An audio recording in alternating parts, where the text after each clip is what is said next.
Allahumma salli wa sallim wa barik ala nabiyyina Muhammad wa ala alihi wa ashabihi ajma'in. Wa la hawla wa la quwwata illa billahi rabbil alamin. Amma ba'd. Jadi hadirin asani Allah ya Alhamdulillah membaca. Inna Allah la yudlimun nasa syai'a. Sungguhnya Allah Subhanahu wa taala tidak menzalimi manusia sekecil apapun, sedikit pun.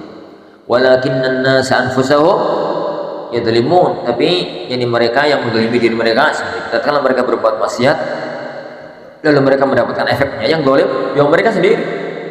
Kalau Allah sendiri nggak pernah, nggak pernah menzalimi.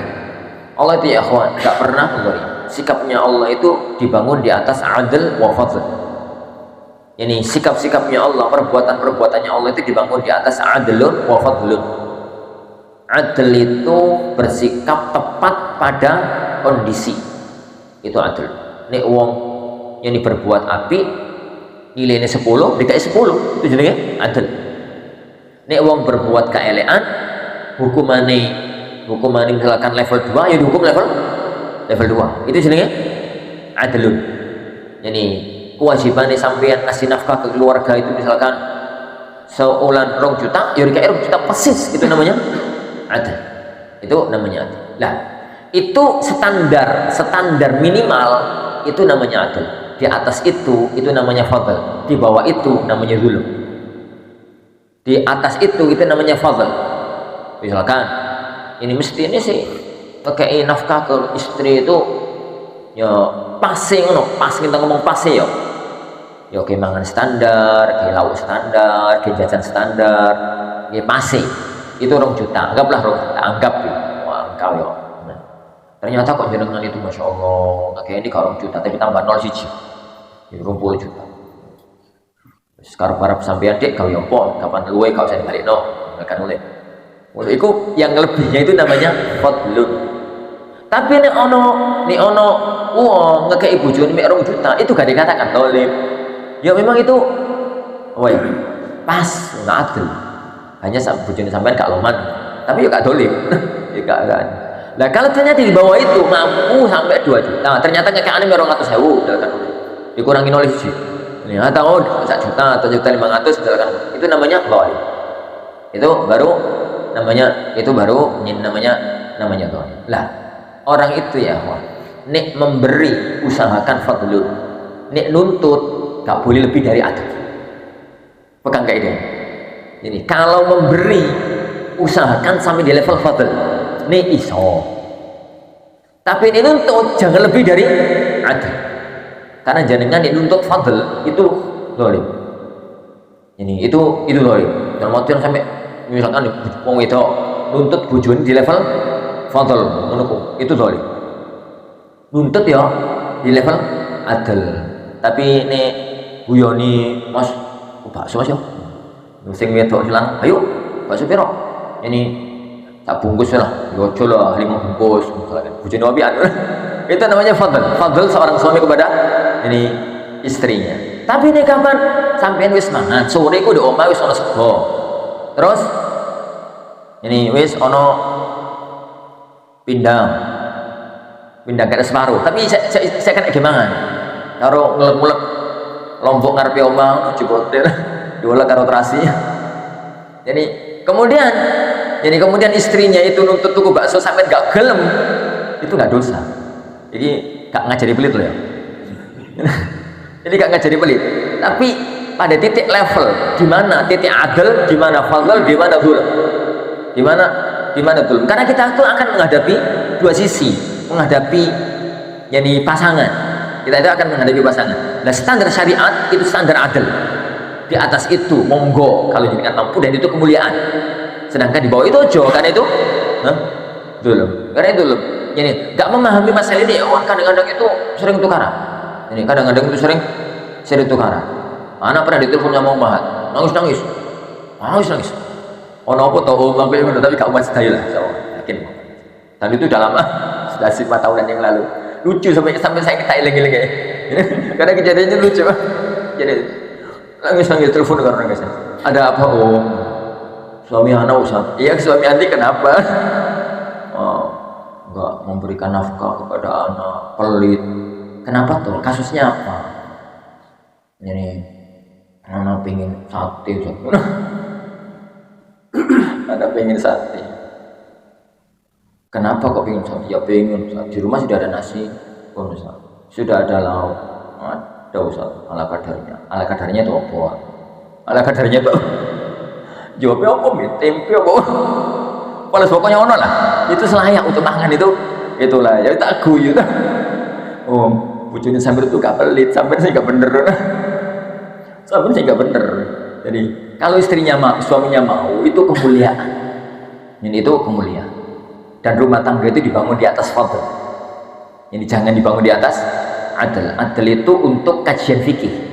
Adl itu untuk kajian fikih. Makanya bagi teman-teman ya, yang ngajinya sampai di kitabun nafaqah, yang ngaji fikihnya ya, sampai di kitabun nafaqah, di kitab-kitab yang panjang, ketahuilah ya akhwan, kitabun nafaqah yang ada di kitab-kitab fikih itu yubna alal adl lal fadl.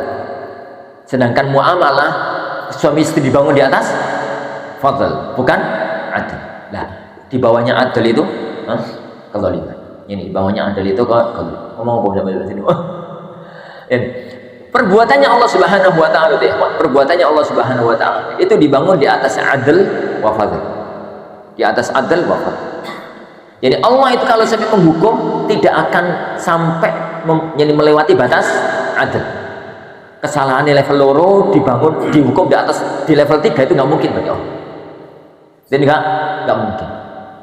Ini yang sering terjadi itu malah fadl. Kesalahan banyak diampuni atau dihukum mediti karena nanti ono syafaat. Kalau kebaikannya cuma 1, dikasih pahala 10. Jadi kebaikannya itu 1 dikasih pahala 100 dan macam-macam. Semuanya dibangun di atas. Nah, makanya di sini Allah mengatakan, tatkala kemudian Allah nanti menimpakan kepada kalian itu siksaan dunia, azab dunia, itu jangan katakan Allah itu zalim. Innallaha la yadzlimun nasa syai'a. Allah itu enggak menzalimi sekecil apapun. Syai' itu nakirah, isim nakirah setelah setelah apa? Setelah an-nafi. Wan nakiratu fi siyaqin nafi lil umum. Jadi isim nakirah setelah nafi itu menunjukkan mana umum apapun, sekecil apapun. Itu balik kita. Innallaha la yadzlimun nasa syai'a. Allah itu enggak pernah menzalimi manusia sekecil apapun, tapi walakinnan nasa anfusahum yadzlimun. Makanya wong itu nih kalau berhadapan dengan Allah rata-rata zalim. Nikmati Allah wake ibadahi mek didi. Itu zalim. Jadi mesti ini kan nikmati akeh. Makanya dulu yang di dalam cerita-cerita ini di sebagian kitab-kitab tazkiyah tapi sanadnya dipermasalahkan, tapi maknanya benar. Maknanya itu benar. Ada orang itu ini cerita-cerita ini kondang di beberapa kitab tazkiyatun nufus. Tapi sanadnya dipermasalahkan. Tapi maknanya benar. Maknanya benar ya. Ini sanadnya masalah kok maknanya benar. Ya oke lah, sanadnya masalah maknanya benar kok oke. Maknanya benar. Ada seorang itu yang pada waktu di hari hisab ditanya oleh Allah Subhanahu wa taala. Ini ditanya oleh Allah. Jadi sebutkan amal-amal kebaikannya. Kamu itu amal-amal begini, dia itu ibadah kepada Allah 500 tahun. Ibadah Allah isi. Dan kalau zaman dahulu mungkin itu, karena di zaman dulu ada rohib. Rohib itu di sini ibadah. Rohib itu yang di sini itu ibadah toh, ibadah. Lah, terus kalau dia ditanya, kamu itu ibadah begini gitu. Kemudian maksiatmu kamu puiti hampir ono. Kemudian ditanya, wahai hambaku, kamu mau masuk surga dengan rahmatku atau dengan ibadah? Kamu tak tawari, kamu mau masuk surga dengan rahmatku, murni rahmatku atau dengan ibadah? Ya Allah, ya dengan ibadah aku lah. Ya wes, kalau kamu mau masuk surga dengan ibadahmu, yuk kita timbang. Ditimbang nih, nikmati mata, nikmati jantung, nikmati nafas, nikmati opo. Ini nikmat-nikmat itu ditaruh di timbangan. Ya semua ibadahnya ditaruh di timbangan. Ya ora apa-apa nih. Nikmat itu apa itu masuk mendelep ngono ya. Sing amal itu muncak. Jadi dalam artian munggah, enteng ngono. Kalau begitu kamu masuk neraka. Kalau begitu kamu masuk neraka. Wong ibadahmu ora apa-apa nih kok. Akhirnya dia mengatakan, ya Allah pun adkhulul jannah bi rahmatik. Aku masukkan surga dengan rahmatmu. Yo ngono. Yo. Jadi wong itu kenapa Allah sering menyebutkan dengan orang yang zalim? Karena kalau kita bandingkan dengan nikmatnya Allah, ora ono apa-apa nih. Ini nggak ada apa-apa. Dan semua muamalahnya Allah dengan manusia itu di atas fadl. Ini tapi terkadang Allah itu bersikap adil.